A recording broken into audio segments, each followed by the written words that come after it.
Hello guys, मैं रुखसार हसन, मैं फारूक अहमद, सलमान लिया। आप देख रहे हैं world real reaction YouTube channel. आपका हमारे इस चैनल पर दिल की ताकत से वेलकम। अगर आप करना चाहते हैं इस तरह रिएक्शन वीडियो तो हमारा चैनल जरूर सब्सक्राइब करें। उम्मीद करते हैं आप सब खैरियत से होंगे, यूं हंसते रहें, मुस्कुराते रहें। तो चलते हैं आज की वीडियो। जब आज प्रशांत सर की वीडियो का टाइटल है as US banks fail India's RBI wins global award. कि यूएसए के बैंक जो है फेल हो गए और इंडिया के आरबीआई बैंक अवार्ड जीत गया। बड़ी इंटरेस्टिंग होने वाली वीडियो, देखते हैं वीडियो, फिर देते हैं अपना reaction. Hello and I welcome you all to world affairs. मैं हूं प्रशांत धवन। नाउ जिस तरीके से भारत में है RBI reserve bank of India, उसी तरीके से यूएसए में है फेडरल रिजर्व। आज के समय इंडियंस ये बात एक्सेप्ट कर रहे हैं ऑनलाइन कि इंडिया का आरबीआई ज़्यादा अच्छा परफॉर्म कर रहा है compare to USA federal reserve. क्योंकि अभी यहाँ पे आप देखो, यूएसए में एक के बाद एक जो इनके बड़े बैंक्स हैं, इंपॉर्टेंट बैंक्स हैं, ये कोलैप्स कर रहे हैं। और अभी देखिए न्यूज़ ये आ रही है कि यूएसए एक $620 बिलियन के टाइम बॉम्ब पर बैठा है। मतलब कि इनके बहुत सारे बैंक्स हैं जो स्ट्रक्चरल तरीके से कमज़ोर हैं। एक बैंक अगर और गिर जाता है तो उसके बाद डोमिनो इफेक्ट आएगा, बहुत सारे बैंक्स यूएसए में गिर सकते हैं।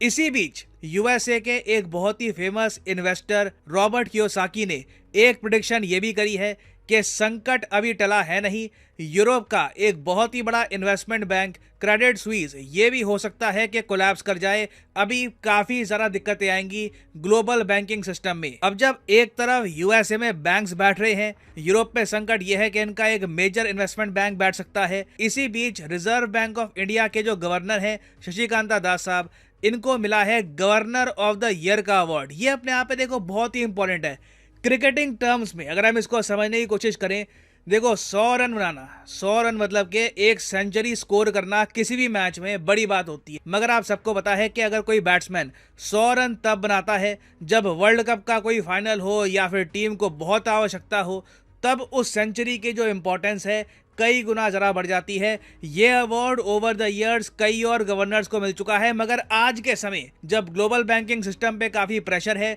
दुनिया अभी अभी कोविड से उभरी है, ऐसे टाइम में ये अवार्ड जीतना बहुत ज़्यादा बड़ी बात है। और आरबीआई की स्ट्रेंथ सिर्फ इस बात से नहीं दिखती कि आरबीआई के गवर्नर को अवार्ड मिला है, उसके अलावा भी आप देखो मेन आरबीआई का काम क्या है। ऑफ कोर्स आरबीआई आज के समय इन्फ्लेशन भी संभाल रहा है, मगर मेन आरबीआई का काम है it is the banker to all banks. तो आरबीआई पर जिम्मेदारी आती है काफी बार कि Indian banking system properly function करे, जो हमारी इकोनॉमी का एक बहुत ही इंपॉर्टेंट पार्ट है। और अब यूएसए की ही एजेंसीज कह रही हैं कि यूएसए के जो बैंक फेलियर हुए हैं, इसका इम्पैक्ट इंडिया पे आपको नहीं दिखेगा। और इसका एक बहुत ही स्ट्रॉन्ग रीजन भी है। रीजन पहली बात तो यह है कि भारत में जो बैंक्स में डिपॉजिट है ना, ये ज़्यादातर हाउस होल्ड सेविंग्स का है। मतलब कि यूएसए में ज़्यादातर जो बैंक्स के पास डिपॉजिट होते हैं ये कॉर्पोरेट्स या फिर बड़ी कंपनियों के होते हैं। इंडिया में ज़्यादातर जो डिपॉजिट्स हैं ये आम आदमी के हैं, और आम आदमी लंबे समय तक अपने डिपॉजिट्स बैंक के पास रखता है। अचानक से सारा अमाउंट विड्रॉ इंडिया में नहीं किया जाता। बहुत ही रेयर ऑफ रेयरेस्ट केस होते हैं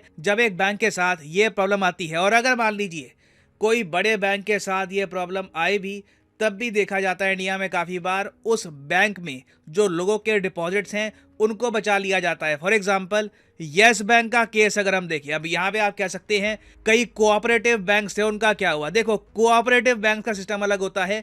कोऑपरेटिव बैंक्स 100% आरबीआई के अंडर नहीं आते, मगर जो बैंक्स 100% आरबीआई के अंडर आते हैं, आप देखोगे हमेशा आरबीआई ने कहीं ना कहीं से उनको बचा लिया है। या तो सरकारी बैंक सामने आए हैं, सरकारी बैंक्स के साथ उनका मर्जर हो गया, या सरकारी बैंक ने कुछ उसका स्टेक परचेज कर लिया। यस बैंक के केस में भी आप देखो, चाहे बैंक में जितनी भी प्रॉब्लम थी, आम इंसान का पैसा यहाँ पे डूबा नहीं, डिपॉजिट सारे सेफ हैं। और उसके अलावा भी जो हमारे बड़े प्राइवेट सेक्टर बैंक हैं जैसे कि एचडीएफसी, आईसीआईसीआई, इन पर भी आरबीआई एक बहुत ही इंपॉर्टेंट शर्त ये रखता है कि आपको अपना सीआरआर और एसएलआर रेशियो बनाकर रखना है। मतलब कि ऐसा नहीं है कि अगर मान लो कि आपको डिपॉजिट मिले, 100 लोगों ने पैसे डिपॉजिट किए आपके बैंक में 100 रुपये, तो 100 रुपीज़ का सीधा आप आगे लोन बांट दोगे, नहीं।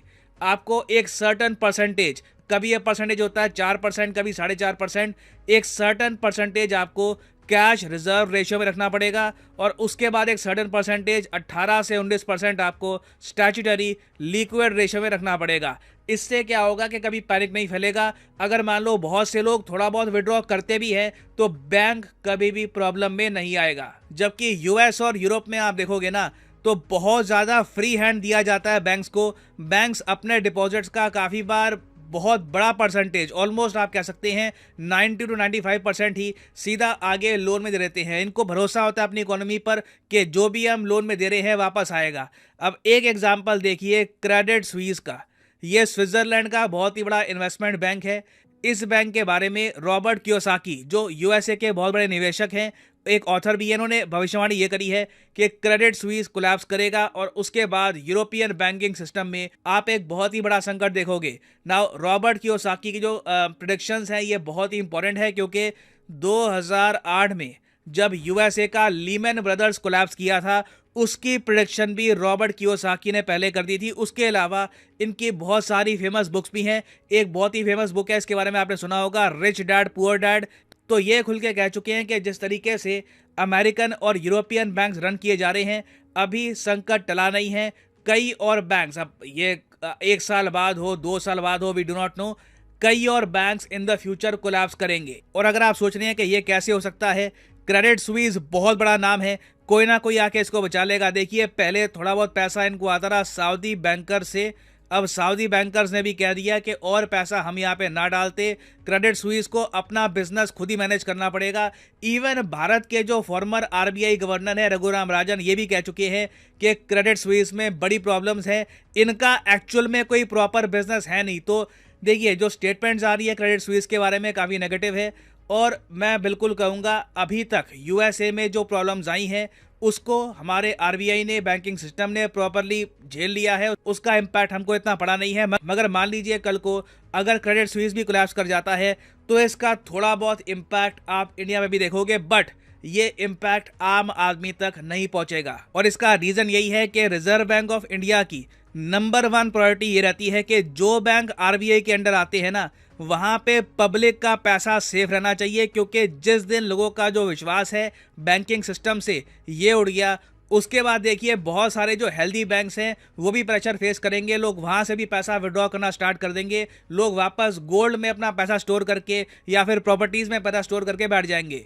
तो इवन दो आरबीआई अभी बहुत ही अच्छा काम कर रहा है, मेरे हिसाब से देखिए नीड ये है कि हम अपने डी सिब्स बैंक बढ़ाएं। अब यहाँ पे आप कहोगे डी सिब्स बैंक क्या होते हैं।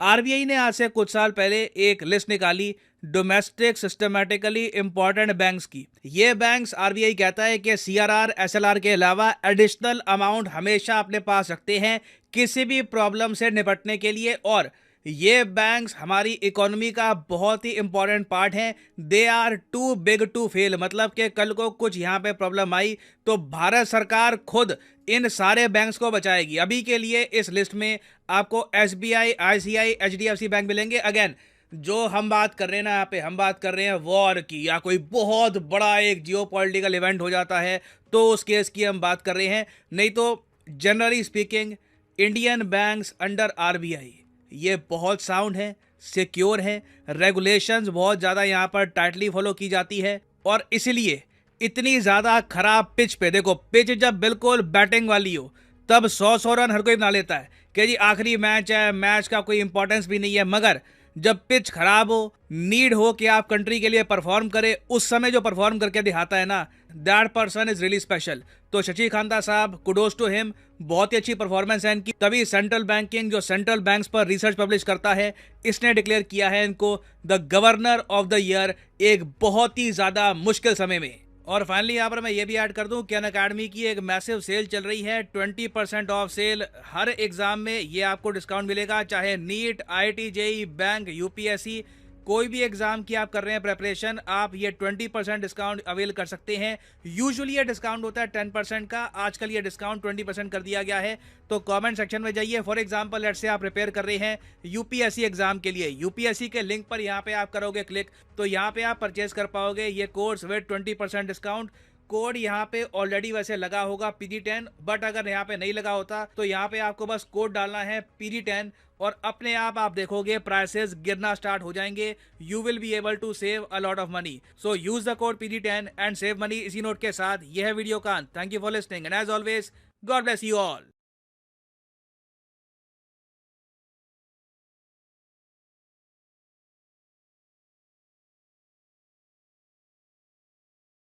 उसके बाद देखिए बहुत सारे जो हेल्दी बैंक्स हैं वो तो जी वीडियो ही खत्म. असल में वीडियो तो थोड़ी सी टिपिकल थी इस वजह से क्योंकि ये थोड़ा सा वीडियो थी बैंकिंग के लिहाज से, लेकिन मकसद ये वीडियो उठाने का ये था कि इतनी बड़ी अचीवमेंट हो और हम ये इंडिया की अचीवमेंट ना अप्रिशिएट करें तो बनता नहीं कि दुनिया में यानी कि गवर्नर ऑफ द ईयर जिनके जो मिले गवर्नर ऑफ ईयर क्या नाम था उनका, आई थिंक